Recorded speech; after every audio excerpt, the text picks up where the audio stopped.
ಅಧಿಕಾರಿಗಳು ಜನಪ್ರತಿನಿಧಿಗಳ ನಿರ್ಲಕ್ಷ್ಯಕ್ಕೆ ದುರಂತ ಸಂಭವಿಸಿದೆ. ಆಡಳಿತ ವರ್ಗದ ನಿರ್ಲಕ್ಷ್ಯಕ್ಕೆ 7 ಮಂದಿ ಸಾವನ್ನಪ್ಪಿದ್ದಾರೆ.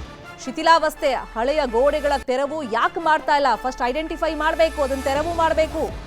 ಅದರಲ್ಲೂ ಈ ವ್ಯಾಪಾರ ಅತಿಯಾಗಿ ಆಗುತ್ತಲ್ಲ ಅಂತ ಏರಿಯಾಗಳಲ್ಲಿ ಹೆಚ್ಚಿನ ನಿಗಾ ಇಡಬೇಕು. ಆಟದ ಮೈದಾನಕ್ಕಾಗಿ ಗೋಡೆ ಪಕ್ಕದಲ್ಲಿ ಮಣ್ಣನ್ನ ಸುರಿದಿದ್ರು. ಬೌರಿಂಗ್ ಆಸ್ಪತ್ರೆ ಗೋಡೆ ಮೇಲೆ ಹೆಚ್ಚು ಒತ್ತಡ ಬಿತ್ತ. ಹಾಗಾದ್ರೆ ಮಳೆ ಸುರಿತಾ ಇದ್ದಂಗೆ ಆ ತಡೆಗೋಡೆ ಏನಿತ್ತು ಅದು ಕುಸಿದು ಬಿದ್ದಿದೆ. ಇದಕ್ಕೆ ಕಾರಣ ಅಲ್ಲಿ ಮಣ್ಣನ್ನ ಹಾಕಿದ್ರು, ಮಣ್ಣು ಸುರಿದಿದ್ರು. ಇದು ಒಂದು ಕಾರಣ ಅಂತ ಚರ್ಚೆಗಳಾಗ್ತಾ ಇದೆ. ಸ್ಥಳಕ್ಕೆ ಬಂದಿದ್ರಲ್ಲ ಸಿಎಂ ಸಿದ್ದರಾಮಯ್ಯ, ನಿನ್ನೆ ಘಟನೆ ಆದ್ಮೇಲೆ ಎಂಜಿನಿಯರ್ಗೆ ತರಾಟೆಗೆ ತಗೊಂಡಿದ್ದಾರೆ. ಮಣ್ಣು ಹಾಕ್ತಿದ್ರು, ನೀವೇನು ಮಾಡ್ತಾ ಇದ್ರಿ ಅಂತ ಹೇಳಿ ಕ್ಲಾಸ್ ತಗೊಂಡಿದ್ದಾರೆ. ಹಾಗಾದ್ರೆ ಅಧಿಕಾರಿಗಳ ಬೇಜವಾಬ್ದಾರಿತನಕ್ಕೆ ಈ 7 ಅಮಾಯಕ ಜೀವಗಳು ಬಲಿಯಾದ್ವಾ? ಒಂದು ವೇಳೆ ಮುಂಜಾಗ್ರತಾ ಕ್ರಮವನ್ನ ಕೈಗೊಂಡಿದ್ದಿದ್ರೆ ಈ ಅನಾಹುತವನ್ನ ತಪ್ಪಿಸಬಹುದಾಗಿತ್ತಲ್ವಾ? ಶಾಸಕರು, ಅಧಿಕಾರಿಗಳು ಈ ಬಗ್ಗೆ ಗಮನ ಯಾಕೆ ಕೊಟ್ಟಿಲ್ಲ? ಯಾರೋ ಮಾಡಿದಂತ ತಪ್ಪಿಗೆ ಈಗ ಅಮಾಯಕರು ಬಲಿಯಾಗಿದ್ದಾರೆ. ಅವ್ರ ಕುಟುಂಬ ಸಾಯೋ ತನಕ ಈಗ ಪರಿ ತಪ್ಪಿಸ್ಬೇಕು, ಜೀವನ ಹೆಂಗ್ ನಡೆಸೋದು ಅಂತ ಹೇಳಿ ಈಗ ವ್ಯಾಪಾರಸ್ಥರು ಅದರಲ್ಲಿ ಇದ್ರು. ಪಾಪ ಈಗ ಆ ಕುಟುಂಬದವರು ಕಂಗಾಲಾಗಿ ಹೋಗಿದ್ದಾರೆ. ಅದೇ ವಿಚಾರವಾಗಿ ಇನ್ನಷ್ಟು ಡೀಟೇಲ್ ಆಗಿ ಇನ್ಫಾರ್ಮೇಶನ್ ಕೊಡ್ತಾ ಹೋಗೋದಕ್ಕೆ ನೇರ ಸಂಪರ್ಕದಲ್ಲಿ ಕನೆಕ್ಟ್ ಆಗಿದ್ರು ನಮ್ಮ ರಿಪೋರ್ಟರ್ ಆಶಿಕ್ ಮುಲ್ಕಿ. ಆ ತಡೆಗೋಡೆ ಏನ್ ಬಿದ್ದಿದೆ ಅದೇ ಸ್ಥಳದಲ್ಲಿ ನೀವು ಇದ್ದೀರಾ, ಸಾಕಷ್ಟು ಜನ ಅಲ್ಲಿ ಬರ್ತಾ ಇದ್ದಾರೆ. ಈಗ ಅದನ್ನ ಪರಿಶೀಲನೆ ಕರೆಕ್ಟ್ ಆಗಿ ಮಾಡಬೇಕಾಗಿತ್ತು. ಮತ್ತೆ ಅವೈಜ್ಞಾನಿಕವಾಗಿ ಅಲ್ಲಿ ಮಣ್ಣನ್ನ ಸುರಿದಿದ್ರು.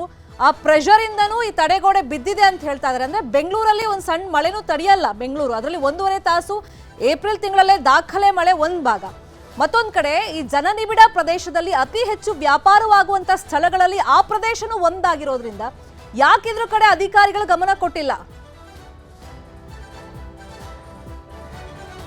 ಖಂಡಿತ ಶರ್ಮಿತಾ, ಈ ಒಂದು ತಡೆಗೋಡೆ ಏನು ಕುಸಿತ ಕಂಡಿದ್ರಲ್ಲಿ 7 ಮಂದಿ ಸತ್ತಿದ್ದಾರೆ, 7 ಮಂದಿ ಇನ್ನೂ ಕೂಡ ಗಾಯಾಳುಗಳಿದ್ದಾರೆ. ಅವ್ರಿಗೆ ಚಿಕಿತ್ಸೆ ಮುಂದುವರಿತಾ ಇದೆ ಬೋರಿಂಗ್ ಆಸ್ಪತ್ರೆ. ಆದರೆ ಈ ಒಂದು ಘಟನೆಯಲ್ಲಿ ಸಾವನ್ನಪ್ಪಿರುವಂಥ ಸಾವಿಗೆ ಯಾರು ಹೊಣೆ ತೆಗೆದುಕೊಳ್ತಾರೆ ಅನ್ನುವಂಥದ್ದು ಈಗ ನಮ್ಮ ಮುಂದಿರುವಂಥ ಪ್ರಶ್ನೆ. ಇಲ್ಲಿ ಸದ್ಯಕ್ಕೆ ನಾನು ಸ್ಥಳದಲ್ಲಿದ್ದೀನಿ. ಇಲ್ಲಿನ ಚಿತ್ರಣವನ್ನ ಮೊದಲು ಎಕ್ಸ್ಪ್ಲೈನ್ ಮಾಡ್ತಾ ಹೋಗ್ತೀನಿ. ಇದು ಈಗ ಗೋಡೆ ಕುಸಿತೋಗಿದೆ. ಈ ಗೋಡೆ ಸುಮಾರು 30-40 ವರ್ಷಗಳ ಹಿಂದಕ್ಕೆ ನಿರ್ಮಾಣ ಆಗಿರುವಂಥ ತಡೆಗೋಡೆ ಇದು. ಸೊ ಈ ಗೋಡೆಯನ್ನ GB ಅಂದ್ರೆ ಈ ಹಿಂದೆ ಇದ್ದಂತಹ BBMP ವ್ಯಾಪ್ತಿಗೆ ಬರುತ್ತಾ ಅಥವಾ ಬೌರಿಂಗ್ ಇನ್ಸ್ಟಿಟ್ಯೂಟ್ ವ್ಯಾಪ್ತಿಗೆ ಬರುತ್ತಾ ಅನ್ನುವಂಥದ್ದನ್ನ ವಿಚಾರಣೆ ಮಾಡಿದಂಥ ಸಂದರ್ಭದಲ್ಲಿ ಈ ಒಂದು ಗೋಡೆಯನ್ನ, ಈ ಒಂದು ಬೌರಿಂಗ್ ಆಸ್ಪತ್ರೆ ಈ ಮೊದಲು ಅಂದ್ರೆ ಸುಮಾರು ಒಂದು 6-7 ವರ್ಷ ಮೊದಲು ಇದೇ ಗೋಡೆ ಬೆಂಗಳೂರು ಮೆಡಿಕಲ್ ಕಾಲೇಜ್ ಅಧಿಕಾರದ ವ್ಯಾಪ್ತಿಯಲ್ಲಿತ್ತು. ಅದಾದ ಬಳಿಕ ಇಲ್ಲಿ ಪಕ್ಕದಲ್ಲಿ ಅಟಲ್ ಬಿಹಾರಿ ವಾಜಪೇಯಿ ಏನು ಮೆಡಿಕಲ್ ಕಾಲೇಜನ್ನು ನಿರ್ಮಾಣ ಮಾಡಿದ ಮೇಲೆ ಅದನ್ನ ಬೌರಿಂಗ್ ಇನ್ಸ್ಟಿಟ್ಯೂಟ್ ವ್ಯಾಪ್ತಿಗೆ ಕೊಡಲಾಯಿತು. ಅಂತಂದ್ರೆ ಇದು ವೈದ್ಯಕೀಯ ಶಿಕ್ಷಣ ಇಲಾಖೆಯ ವ್ಯಾಪ್ತಿಗೆ ಸೇರಿರುವಂತಹ ಜಾಗ ಮತ್ತು ಇಲ್ಲಿ ನಿರ್ಮಾಣ ಮಾಡಿರುವಂಥ ಕಾಮಗಾರಿಗಳೆಲ್ಲವೂ ಕೂಡ ಆ ಒಂದು ಇಲಾಖೆಗೆ ಸೇರಿರುವಂಥದ್ದು. ಈ ಒಂದು ತಡೆಗೋಡೆ ಈ ಮೊದಲು ಅಷ್ಟೊಂದು ಪ್ರೆಷರಿಂದ ಇರಲಿಲ್ಲ. ಯಾವಾಗ ಅಟಲ್ ಬಿಹಾರಿ ವಾಜಪೇಯಿ ಮೆಡಿಕಲ್ ಕಾಲೇಜನ್ನು ನಿರ್ಮಾಣ ಮಾಡಿ ಇಲ್ಲಿ ಹಾಸ್ಟೆಲ್ ಕೂಡ ಇದೆ, ಜೊತೆಗೆ ಇಲ್ಲಿ ಆಟದ ಮೈದಾನವನ್ನು ಏನು ನಿರ್ಮಾಣ ಮಾಡಕ್ಕೆ ಹೋದ್ರೋ ಅಂಥ ಸಂದರ್ಭದಲ್ಲಿ ಸುಮಾರು 10 ಅಡಿ ಎತ್ತರಕ್ಕೆ ಹೊರಗಡೆಯಿಂದ ಮಣ್ಣನ್ನು ತಂದು ಈ ಕಾಂಪೌಂಡ್ ಒಳಗಡೆ ತುಂಬಿದ್ದಾರೆ. ಈಗ ಮಣ್ಣು ತೇವಗೊಂಡು, ನಿನ್ನೆ ಬಿದ್ದಿರುವಂಥ ಮಳೆಗೆ ತೇವಗೊಂಡು ಆ ಒಂದು ಕಾಂಪೌಂಡ್ ವಾಲ್ ಹೊರಗಡೆಗೆ ರಸ್ತೆಗೆ ವಾಲಿ ಬಿದ್ದಿರುವಂಥದ್ದು. ಪರಿಣಾಮ ಇಲ್ಲಿ ಫುಟ್ಪಾತ್ ಮೇಲೆ ಏನು ಬೀದಿ ಅಂಗಡಿಗಳನ್ನು ಇಟ್ಕೊಂಡು ಜೀವನವನ್ನು ಮಾಡ್ತಾ ಇದ್ರು ಅವ್ರ ಮೇಲೆ ಬಿದ್ದಿತ್ತು. ಮತ್ತೆ ಮಳೆ ಬರ್ತಾ ಇತ್ತು ಅಂತ ಒಂದು ಮಳೆ ಮುಗಿಯೋವರೆಗೂ ಕೂಡ ಶೆಲ್ಟರನ್ನು ಏನು ತೆಗೆದುಕೊಂಡಿರುವಂಥ ಪಾದಾಚಾರಿಗಳು ಯಾರಿದ್ರು ಅವ್ರ ಮೇಲೆ ಬಿದ್ದು 7 ಜನ ಸಾವನ್ನಪ್ಪಿರುವಂಥದ್ದು. ಸೊ ಇದಕ್ಕೆ ಸರ್ಕಾರ ಮತ್ತು ಅಧಿಕಾರಿಗಳೇ ನೇರ ಹೊಣೆ ಹಾಕ್ತಾರೆ. ಹಾಗಿದ್ರೆ ಇಲ್ಲಿ ನಿನ್ನೆ ಅಂಗಡಿ ಹಾಕಿದ್ದಂಥ ಅಂದ್ರೆ ಪ್ರತಿದಿನ ಅವರು ಇಲ್ಲೇ ಅಂಗಡಿ ಹಾಕ್ತಾ ಇದ್ರು, ಆದರೆ ನಿನ್ನೆ ಒಂದು ದಿನ ತಲೆನೋವು ಮತ್ತು ಅಗತ್ಯ ಕೆಲಸ ಇತ್ತು ಅಂತ 2 ಬೀದಿ ಬದಿ ವ್ಯಾಪಾರಿಗಳು ಬಂದಿರಲಿಲ್ಲ. ಈಗ ನಮ್ಮ ಜೊತೆಗೆ ಅವರಿದ್ದಾರೆ, ಅವ್ರನ್ನ ಮಾತಾಡ್ಸೋಣ ಯಾವ ರೀತಿಯಾಗಿರುತ್ತೆ ಪ್ರತಿದಿನ ಅಂತ. ಸರ್, ಪ್ರತಿದಿನ ಯಾವ ರೀತಿಯಾಗಿರುತ್ತೆ? ನಿನ್ನೆ ನೀವು ಯಾಕೆ ಬಂದಿಲ್ಲ ಅಂತ? ನನ್ನೆ ತಲೆನೋವು ಬಂದ್ಬಿಟ್ಟೆ, BP ಪ್ರಾಬ್ಲಮ್ ನಮಗೆ. BP ತಲೆನೋವು ಬಂದಿರೋದಕ್ಕೆ ಬಂದಿಲ್ಲ. ಪ್ರತಿದಿನ ಇಲ್ಲೇ ಅಂಗಡಿ ಹಾಕ್ತಿದ್ರಾ? ಸೊ ಹೆಂಗಿರುತ್ತೆ ವಾತಾವರಣ ಇಲ್ಲಿ? ನಾರ್ಮಲ್ ಆಗ್ತಾರೆ. ಅದು ಈ ಮೊದ್ಲೇನಾದ್ರು ಅದು ವಾಲ್ ತರ ಏನಾದ್ರು ನಿಮ್ಗೆ ಅನ್ಸಿತ್ತಾ? ಕಂಪೌಂಡ್ ವಾಲ್ ಏನು ಅನ್ಸಿಲ್ಲ? ಏನ್ ಸಮಸ್ಯೆ ಇರಲಿಲ್ಲ. ನಿನ್ನೆ ಏಕೆ ಬಿದ್ದಿದೆ. 7 ಜನ ನಿಮ್ ಜೊತೆಗೆ ಅವ್ರ ಪರಿಚಯ ಇದಾರ? ಅವರು 7 ಜನ ಏನು ಅದ್ರಲ್ಲಿ 5 ಜನ ಇಲ್ಲಿ ವ್ಯಾಪಾರ ಮಾಡೋರಂತೆ, ಅವ್ರ ಪರಿಚಯ ಇದಾರೆ ನಿಮ್ಗೆ? ಪ್ರತಿದಿನ ಇಲ್ಲೇ ಬಂದು ವ್ಯಾಪಾರ ಮಾಡ್ತಾರೆ. ಈಗ ನಿನ್ನೆ ಬಿದ್ದು ಸಾವನ್ನಪ್ಪಿದ್ದಾರೆ. ಸೊ ಏನ್ ಹೇಳ್ತೀರಿ? ನೀವು ನಿನ್ನೆ ಬಂದಿರ್ಲಿಲ್ಲ, ಬಚಾವಾಗಿದ್ದೀರಿ. ನಮ್ಮ ಅಣ್ಣ ಇರ್ತದೆ, ಅವ್ರ ಮಾತು. ಸರ್, ಎಲ್ಲಿಗೆ ಹೋಗಿದ್ರಿ ನಿನ್ನೆ? ನೀವು ಇಲ್ಲಿ ವ್ಯಾಪಾರ ಮಾಡ್ತಿದ್ರ? ಡೈಲಿ ನಾವು ಇಲ್ಲೇ ಬಂದು ನಾವು ವ್ಯಾಪಾರ ಮಾಡೋದು. ಬಟ್ ಇದಕ್ಕೆ ಮುಂಚೆನೆ ಅದು ವಾಲ್ ಬಂದು ಕ್ರ್ಯಾಕ್ ಎಲ್ಲ ಬಿಟ್ಟಿತ್ತು. ಮಳೆ ಬಂದಾಗ ನೀರೆಲ್ಲ ಬರ್ತಾ ಇತ್ತು. ಆ ಕಾಂಪೌಂಡ್ ಒಳಗಡೆಯಿಂದ ಆ ಕಾಂಪೌಂಡ್ ಒಳಗಡೆಯಿಂದ ನೀರೆಲ್ಲ ಬರ್ತಾ ಇತ್ತು. ಸರ್ಕಾರದಿಂದ ಏನೋ ಒಂದು ಮಾಡ್ತಾರೆ ಅಂತ ನಾವು ಇದ್ದಿದ್ದು. ಅವ್ರು ಏನು ಆಕ್ಷನ್ ತಗೊಂಡಿಲ್ಲ, ಏನು ಮಾಡಿಲ್ಲ. ಅದಂತ ಒಂದು ಮಾಡಿದ್ರೆ ಅದು ಕ್ರ್ಯಾಕ್ ಎಲ್ಲ ಬಿಟ್ಟಿತ್ತಾ? ಬಿಟ್ಟಿತ್ತು. ಹೌದು, ಬಿಟ್ಟಿದ್ದು. ಮಳೆ ಬಂದ್ರೆ ನೀರೆಲ್ಲ ಬರ್ತಾ ಇತ್ತು. ಸರ್ಕಾರ ಕಡೆಯಿಂದ ಅದೊಂದು ಇದು ಮಾಡಿದ್ರೆ ಇವತ್ತು ನಮ್ಮ ಆಜು ಬಾಜು ನಮ್ಮ ಫ್ರೆಂಡ್ಸು ಅವರು ಫ್ರೆಂಡ್ಸ್ ಇದಾರೆ ಅದ್ರಲ್ಲಿ? ಎಲ್ಲ ಫ್ರೆಂಡ್ಸೇ ಸರ್. ಯಾರಿದ್ರು? ಹೆಸರೇನು ಅವ್ರದ್ದು? ಇಲ್ಲಿ ನಮ್ಮ ಫಯಾಜ್ ಬೈ, ಫಯಾಜ್ ಅಂತ ಒಬ್ರು ಫಯಾಜ್ ಬೈ ಅವರು, ಆಜಂ ಬಾಯಿ, ಪಕ್ಕದಲ್ಲಿ ಅಶ್ರಫ್, ಈ ಕಡೆ ನಮ್ಮ ಜಮೀರ್ ಅವರು, ನಾವೆಲ್ಲ ಆಜು ಬಾಜು ಎಲ್ಲ ಅಕ್ಕಪಕ್ಕ ಬೀದಿ ಅಂಗಡಿ ಇಟ್ಕೊಳ್ತಾ ಎಲ್ಲ ಬೀದಿ ಅಂಗಡಿ. ನಿನ್ನೆ ನೀವ್ ಏನಕ್ಕೆ ಬಂದಿರ್ಲಿಲ್ಲ? ನಮ್ಮ ತಂದೆ ಅವ್ರದ್ದು ಕಾರ್ಯ ಇತ್ತು ಅಂತ ರಜೆ ಹಾಕೊಂಡು ಊರಿಗೆ ಹೋಗಿದ್ದು. ಬೈ ಚಾನ್ಸ್ ಇದ್ದಿದ್ರೆ ನಾನು ಹೋಗ್ಬಿಡ್ತಾ ಇದ್ದೆ. ತಂದೆ ಉಳಿಸಿದಾರೆ ನಿಮ್ಮನ್ನ? ಉಳಿಸಿದ್ದಾರೆ. ಬಟ್ ಶರ್ಮಿತಾ ಅಂದ್ರೆ ಪ್ರತಿ ಇಲ್ಲಿ ವ್ಯಾಪಾರ ಪ್ರತಿದಿನ ಅಲ್ಲಿ ವ್ಯಾಪಾರ ಮಾಡ್ತಾ ಇದ್ದವ್ರು ಅವರು ಅಲ್ಲಿ ಅವೈಜ್ಞಾನಿಕವಾಗಿ ಮಣ್ಣನ್ನ ಸುರಿತಾ ಇದ್ರು, ಅಡಿಗಟ್ಲೆ ಮಣ್ಣನ್ನ ಸುರಿತಾ ಇದ್ರು. ಇವ್ರ ಗಮನಕ್ಕದ್ದು ಬಂದಿರುತ್ತೆ, ಈ ತರ ಸುರಿಬೇಡಿ, ಕಾಂಪೌಂಡ್ ಕುಸಿತ ಆಗಬಹುದು, ಈ ತರದೇನ ಚರ್ಚೆಗಳವಾಗ ಆಗಿತ್ತಂತ. ಮಣ್ಣು ಸುರಿದಿರೋ ಬಗ್ಗೆ ಅವ್ರ ಹತ್ರ ಕೇಳಿ. ಸರ್, ಅಂದ್ರೆ ನೀವು ಎಷ್ಟು ವರ್ಷಗಳಿಂದ ಇಲ್ಲಿ ವ್ಯಾಪಾರ ಮಾಡ್ತಾ ಇದ್ರಿ? ಇಲ್ಲಿ ಒಂದು 10 ವರ್ಷದಿಂದ ಮಾಡ್ತಾ ಇದ್ದೀನಿ. 10 ವರ್ಷ ಇದ್ದಾಗ ಮೊದಲು ಒಳಗಡೆ ಮಣ್ಣಿತ್ತ? ಇಲ್ಲ ಇಲ್ಲ ಇಲ್ಲ. ಮತ್ತೆ ತಂದು ತುಂಬಿರೋದು ತಾನೆ? ಮತ್ತೆ ಬಂದು ತುಂಬಿರೋದು ಲಾರಿಯಲ್ಲಿ ಟಿಪ್ಪರ್ ತಂದು ತುಂಬಿರೋದು. ಅವಾಗ ಅದು ನೀವು ಹೇಳಿದ್ರ ಅದು ಯಾಕೆಂದ್ರೆ ಒಳಗಡೆ ಮಣ್ಣು ಪ್ರೆಷರ್ ಜಾಸ್ತಿ ಆಗ್ತಾ ಇದ್ದ ಹಾಗೆ ವಾಲುತ್ತೆ ಹೊರಗಡೆಗೆ. ಸೊ ಅದೇನಾದ್ರು ನಿಮ್ ಗಮನಕ್ಕೆ ಬಂದಿತ್ತು ಆ ಟೈಮಲ್ಲಿ?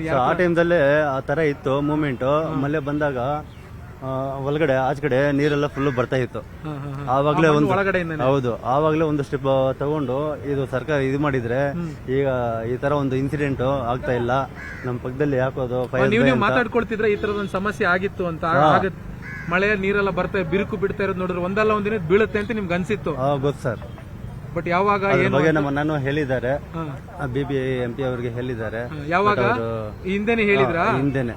ಅವ್ರೇನ್ ಕೇರ್ ಮಾಡಿಲ್ಲ? ಏನು ಕೇರ್ ಮಾಡಿಲ್ಲ ಸರ್. ಹಿಂದೆನೆ ಹೇಳಿದ್ರ ಸರ್ ಇದ್ರ ಬಗ್ಗೆ? ಇಲ್ಲ, ಅದು BBMP ಸೇರೋದಲ್ಲ, ಅದು ಮೆಡಿಕಲ್ ಕಾಲೇಜ್ಗೆ ಕಟ್ಟಿದಾರಲ್ಲ. ಆ ಟೈಮ್ ಅವ್ರು ಗ್ರೌಂಡ್ ಮಾಡಿಸ್ರಲ್ಲ. ಈ ಗ್ರೌಂಡ್ ಮಾಡಿಸೋ ಟೈಮ್ ಅಲ್ಲಿ ಅವ್ರು ಕ್ಲೀನಿಂಗ್ ಮಾಡ್ಕೊಂಡಿದ್ರಲ್ಲ. ಇಲ್ಲಿ ಫಸ್ಟ್ ಕೋಟ್ರಸ್ ಇದ್ದಿದ್ದು ಈ ಜಾಗದಲ್ಲಿ, ಆ ಜಾಗದಲ್ಲಿ ಫೀಲ್ಡ್ ಇರೋ ಜಾಗದಲ್ಲಿ ಕೋಟ್ರಸ್ ಇದ್ದಿದ್ದು. ಆ ಕೋಟ್ರಸ್ ಇಂದ ಡೆಮಾಲಿಷ್ ಮಾಡಿಸಿ ಅವ್ರಿಗೆ ಬೇರೆ ಜಾಗ ಕೊಟ್ಬಿಟ್ರು. ಇದಕ್ಕೆ ಫೀಲ್ಡ್ ಮಾಡಿಸ್ಕೊಂಡು ಮಣ್ಣು ಎತ್ಕೊಂಡು ನೋಡಿ, ಇದು ಇದು ರೆಡ್ ಕಲರ್ದು ಮಣ್ಣು ಇದೆಯಲ್ಲ, ಇದಿಲ್ಲ, ಇದು ಕೆಂಪು ಮಣ್ಣು ತಗೊಂಬಂದು ಹಾಕಿರೋದು. ಹಾಕ್ಮೇಲೆ ಹಾಕಿದಾರಲ್ಲ, ಮೊದಲು ಈಗ ನಾವು ನಿಂತಿದೀವಲ್ಲ ಈ ರಸ್ತೆಗೆ ಸಮವಾಗಿನೇ ಇತ್ತು ಒಳಗಡೆ ಜಾಗ? ಇಲ್ಲ, ಗೋಡೆ ಇತ್ತಲ್ಲ, ಬಟ್ ಒಳಗಡೆ ಸಮಯ ಇತ್ತು. ಹೆಂಗೆ ಮಾಮೂಲಿ ಅಕ್ಕಪಕ್ಕ ಹೆಂಗೆ ಇದೆ ಆ ತರನೇ ಇದ್ದಿದ್ದು.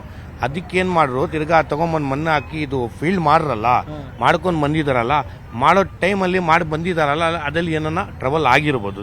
ಯಾಕಂದ್ರೆ ಫೀಲ್ಡ್ ಮಾಡಿದ್ದಾರೆ, ನೀರ್ ಬಂದು ಒಂದ್ ಕರೆಕ್ಟ್ ನೀರೆಲ್ಲ ಬರ್ತಾ ಇತ್ತು ಒಳಗಡೆಯಿಂದ, ಕಾಂಪೌಂಡ್ ವಾಲಿಂದ ಯಾವ್ದನ್ನ ವಾಲಿಂದ ಬರ್ತಾ ಇತ್ತು. ಅವಾಗ ಹೇಳಿದ್ರ ಗಮನಕ್ಕೆ ಯಾರಿಗೆ ಸಂಬಂಧಪಟ್ಟವ್ರು? ಯಾರಿಗೆ ಹೇಳೋದು ಅಂತ, ಯಾರು ಕೇಳ್ತಾರೆ ನಮ್ಮ ಮಾತು ಅಂತ ಸುಮ್ಮನಾದ್ರಿ? ಶರ್ಮಿತಾ, ಅಂತಂದ್ರೆ ಈ ಮೊದಲು ಏನ್ ನಾನು ಆಗ್ಲೇ ಎಕ್ಸ್ಪ್ಲೈನ್ ಮಾಡಿದಾಗೆ ಈ ತಡೆಗೋಡೆ ಈ ರಸ್ತೆಗೆ ನಾನೀಗ ನಿಂತಿರುವಂತ ಜಾಗ ಇದೆಯಲ್ಲ, ಈ ರಸ್ತೆಗೆ ಸಮತಟ್ಟಾಗಿತ್ತು, ಬಟ್ ಕಾಂಪೌಂಡ್ ವಾಲ್ ಇತ್ತು. ಆದ್ರೆ ಈ ಒಂದು ಮೆಡಿಕಲ್ ಕಾಲೇಜನ್ನು ನಿರ್ಮಾಣ ಮಾಡುವಂತ ಸಂದರ್ಭದಲ್ಲಿ ಒಂದು ಗ್ರೌಂಡ್ ನ ಮೈದಾನದ ಅಗತ್ಯ ಇತ್ತು. ಅದಕ್ಕೆ ಹೊರಗಡೆಯಿಂದ ಕೆಂಪು ಮಣ್ಣನ್ನ ತಂದು ಇಲ್ಲಿ ಸುರಿದು ಅದನ್ನ ಸುಮಾರು 8 ರಿಂದ 10 ಅಡಿಗೆ ಎತ್ತರಿಸಿದ್ದಾರೆ. ಸೊ ಅದೇ ಕಾರಣಕ್ಕೆ ಆ ಪ್ರೆಷರ್ ಜಾಸ್ತಿಯಾಗಿ ಏನು ತಡೆಗೋಡೆ ಕುಸಿದಿರಬಹುದು ಅನ್ನುವಂಥ ಒಂದು ಶಂಕೆಯನ್ನ, ಅನುಮಾನವನ್ನ ಇಲ್ಲಿರುವಂಥ ಪ್ರತಿದಿನ ವ್ಯಾಪಾರ ಮಾಡುವಂಥ ಇವರು ನ್ಯೂಸ್ 18ಗೆ ಎಕ್ಸ್ಪ್ಲೈನ್ ಮಾಡ್ತಾ ಇರುವಂಥದ್ದು. ಅಂತಂದ್ರೆ ಮಳೆಗಾಲದಲ್ಲಿ ಈ ಮಳೆಗಾಲ ಅಂತ ಮಾತ್ರ ಅಲ್ಲ, ಪ್ರತಿ ಮಳೆಗಾಲದಲ್ಲೂ ಕೂಡ ಈ ಹಿಂದೆನೆ ಆ ಒಂದು ತಡೆಗೋಡೆ ಬಿರುಕು ಬಿಟ್ಟಿತ್ತು. ಇನ್ನೂ ಕೂಡ ಈ ಉದ್ದಕ್ಕೆ ಸುಮಾರು ಆ ಕಮರ್ಷಿಯಲ್ ಸ್ಟ್ರೀಟ್ ವರೆಗೂ ಏನು ತಡೆಗೋಡೆ ಇದೆ, ಆ ಇಡೀ ತಡೆಗೋಡೆಗೆ ಅಲ್ಲಲ್ಲಿ ಬಿರುಕು ಬಿಟ್ಟಿದೆ. ಅಂತ ಬಿರುಕು ಬಿಟ್ಟಿರುವಂಥ ಜಾಗದಲ್ಲಿ ಏನು ಮಳೆ ನೀರು ಮಳೆಗಾಲದಲ್ಲಿ ಹರಿದು ಬರ್ತಾ ಇತ್ತು ಅನ್ನುವಂಥ ಮಾತನ್ನ ಇಲ್ಲಿರುವಂಥ ಏನು ಬೀದಿ ಬದಿ ವ್ಯಾಪಾರಿ ಸುರೇಶ್ ಅವರು ನಮಗೆ ಎಕ್ಸ್ಪ್ಲೈನ್ ಮಾಡ್ತಾ ಹೋದ್ರು. ಅಂದ್ರೆ ಇದು ಏಕಾಏಕಿ ಆಗಿರುವಂಥದ್ದಲ್ಲ. ಈ ಒಂದು ತಡೆಗೋಡೆ ಇಷ್ಟೊಂದು ಶಿಥಿಲ ಅವಸ್ಥೆಗೆ ಬರೋದಕ್ಕೆ ಇಲ್ಲಿರುವಂಥ ಅವೈಜ್ಞಾನಿಕ ಕಾಮಗಾರಿಗಳು ಕೂಡ ಒಂದು ಕಾರಣ. ಆದರೆ ಇಲ್ಲಿ ಮಳೆಗಾಲದಲ್ಲಿ ಉಂಟಾಗುವಂಥ ಅವಾಂತರ ಕೂಡ ಒಂದು ಕಾರಣ. ಮತ್ತೆ ಇದು ಅಧಿಕಾರಿಗಳ ಬೇಜವಾಬ್ದಾರಿತನ, ನಿರ್ಲಕ್ಷ್ಯತನದಿಂದ, ಅವರ ಹೊಣೆಗೇಡಿತನದಿಂದ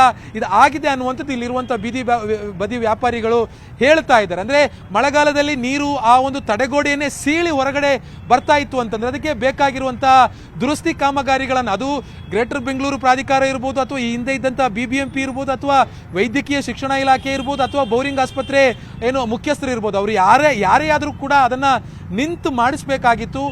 ಇಷ್ಟೂ ಇಲಾಖೆಗಳ ನಿರ್ಲಕ್ಷ್ಯಕ್ಕೆ ಅಲಕ್ಷ್ಯಕ್ಕೆ ಹೊಣೆಗೇಡಿತನಕ್ಕೆ ಜವಾಬ್ದಾರಿ ತೆಗೆದುಕೊಳ್ಳದೇ ಇರುವಂಥ ಕಾರಣಕ್ಕಾಗಿ ಇವತ್ತು ಇಲ್ಲಿ ಈ ದುರಂತ ನಡೆದಿರುವಂಥದ್ದು. ದುರಂತದಲ್ಲಿ ಯಾವುದೇ ಪಾಲುದಾರಿಕೆ ಇಲ್ದಿರುವಂಥ 7 ಜೀವಗಳು ಬಲಿಯಾಗಿರುವಂಥದ್ದು. ಒಂದು ಪುಟ್ಟ ಮಗು ಇದೆ ಶರ್ಮಿತಾ. ಕೇರಳದಿಂದ 2 ಪ್ರವಾಸಿಗರು ಬಂದಿದ್ರು. ಅವರು ಕೂಡ ಮಳೆ ಬರ್ತಾ ಇದೆ, ಅಲ್ಲಿ ಪಕ್ಕದಲ್ಲಿ ನಿಂತ್ಕೊಳ್ಳೋಣ, ಮಳೆ ಮುಗಿದ ಮೇಲೆ ಸುರಿದ ಮೇಲೆ ನಂತರ ಹೋಗೋಣ ಅಂತ ಪಾಪ 2 ನಿಂತ್ಕೊಂಡಿದ್ರು. 2 ಮಹಿಳೆಯರು, ಅವರು ಕೂಡ ನಿನ್ನೆ ಸತ್ತೋಗಿದ್ದಾರೆ. ಪ್ರತಿದಿನ ಇಲ್ಲಿ ಅಂಗಡಿ ಹಾಕ್ಬಿಟ್ಟು ದುಡಿಮೆಗೆ ಹೊಟ್ಟೆಗೆ ಬಟ್ಟೆಗೆ ಏನಾದ್ರು ಒಂದು ಮಾಡ್ಕೊಂಡು ಮನೆಗೆ ಹೋಗೋಣ ಅಂತ ಪ್ರತಿದಿನ 4-5 ಜನ ಬೀದಿ ವ್ಯಾಪಾರಿಗಳು ಬಂದು ವ್ಯಾಪಾರ ಮಾಡ್ತಾ ಇದ್ರು. ಅವರ ಬದುಕು ಕೂಡ ಇವರ ನಿರ್ಲಕ್ಷ್ಯಕ್ಕೆ, ಈ ಒಂದು ಅವೈಜ್ಞಾನಿಕ ಕಾಮಗಾರಿಗಳಿಗೆ ಇಲ್ಲಿ ಬೆಲೆ ತೆರಬೇಕಾಗಿರುವಂಥ ಅನಿವಾರ್ಯತೆ ಬಂದಿರುವಂಥದ್ದು. ಈಗ ನ್ಯೂಸ್ 18 ಜೊತೆಗೆ ಇಲ್ಲಿ ಪ್ರತಿದಿನ ಅಂಗಡಿ ಆಗ್ತಿದ್ದಂತೆ 2 ಮಾತಾಡಿದ್ರು. ಪಾಪ ಅವರಿಗೆ ಒಬ್ಬರಿಗೆ ತಂದೆಯ ಕಾರ್ಯ ಇತ್ತು ಅಂತ ಊರಿಗೆ ಹೋಗಿದ್ರು, ಇನ್ನೊಬ್ಬರಿಗೆ ತಲೆನೋವು, BP ಜಾಸ್ತಿ ಆಗಿ ತಲೆನೋವು ಆಗಿತ್ತು. ಹೀಗಾಗಿ ನಾನು ಮನೆಯಲ್ಲೇ ಇದ್ದೆ ಅನ್ನುವಂಥ ಏಕೈಕ ಕಾರಣಕ್ಕೆ ಅವರಿಬ್ರು ಕೂಡ ಬದುಕುಳಿದಿರುವಂಥದ್ದು ಶರ್ಮಿತಾ.